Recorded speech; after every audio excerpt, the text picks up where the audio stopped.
ओम नमो भगवतो वासुदेवाय नमः। जिसके सुनने से सब पाप नाश हो जाए।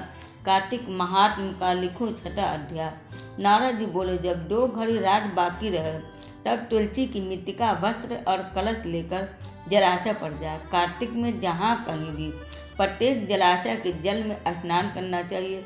गर्म जल की अपेक्षा ठंडे जल में स्नान करने से 10 गुना पुण्य होता है और उससे भी 100 गुना पुण्य बाहरी कुएं के जल में स्नान करने से होता है। उससे अधिक पुण्य बावड़ी में और इससे भी अधिक पोखरों में स्नान करने से होता है। उससे 10 गुना झरनों में और उससे भी अधिक पुण्य कार्तिक में नदी स्नान करने से। उससे भी 10 गुना पुण्य वहाँ से होता है जहाँ 2 नदियों का संगम हो, और यदि कहीं 3 नदियों का संगम है तब तो पुण्य की कोई सीमा ही नहीं है। स्नान के पहले भगवान का ध्यान करके स्नानार्थ संकल्प करना चाहिए। फिर तीर्थ में उपस्थित देवताओं को क्रमशः अर्ध आचमनीय आदि देना चाहिए। अर्ध मंत्र इस प्रकार से है। हे कमलनाथ, आपको नमस्कार है। हे जलचाई भगवान, आपको प्रणाम है। हे ऋषिकेश, आपको नमस्कार है। मेरे दिए गए अर्थ को आप ग्रहण करें। वैकुंठ, प्रयाग तथा बद्रिकाश्रम में जहाँ कहीं भी भगवान विष्णु गए वहाँ उन्होंने 3 प्रकार से अपना पांव रखा था। वहाँ पर ऋषि, वेद, यज्ञों सहित सभी देवताओं मेरी रक्षा करते रहे हैं।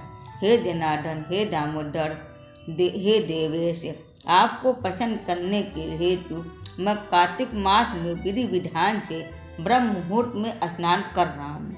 आपकी कृपा से मेरे सभी पापों का नाश हो। हे प्रभु, कार्तिक मास में व्रत तथा विधि पूर्वक स्नान करने वाला मैं अर्घ देता हूँ। आप राधिका सहित ग्रहण करें। हे कृष्ण, हे बलशाही, राक्षसों का संहार करने वाले भगवान, हे पापों का नाश करने वाले, कार्तिक मास में प्रतिदिन दिए हुए मेरे इस अर्घ द्वारा कार्तिक स्नान का व्रत करने वाला फल मुझे प्राप्त हो।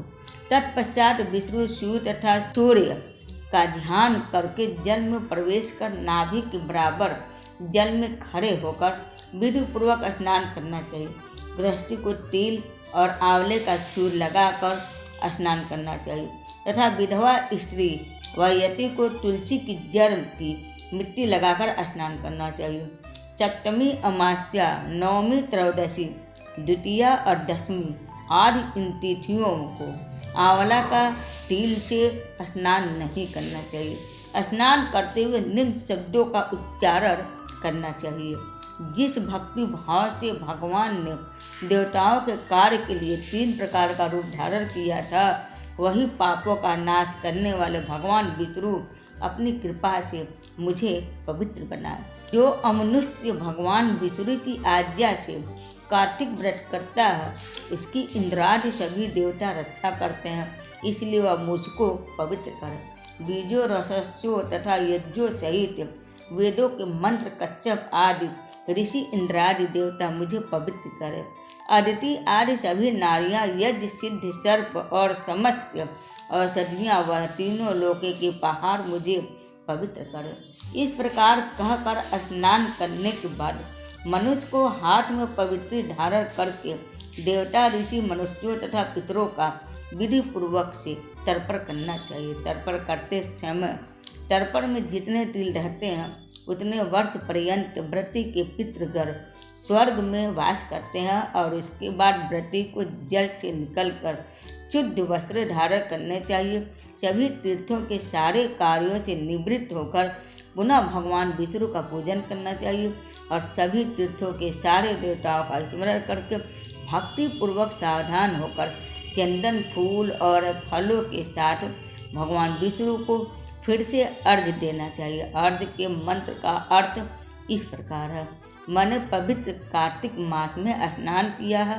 हे विष्णु, राधा के साथ आप मेरे दिए गए अर्घ्य को ग्रहण करें। तत्पश्चात चंदन, फूल और तांबूल आदि से वेद पाठी ब्राह्मणों का श्रद्धापूर्वक पूजन करें और बारंबार नमस्कार करें। ब्राह्मणों को दाएं पांव में तीर्थों का वास होता है और मुंह में वेद और समस्त अंगों में देवताओं का होता है। अपने कल्याण की इच्छा रखने वाले मनुष्य को इनका ना तो अपमान करना चाहिए और ना ही इनका विरोध करना चाहिए।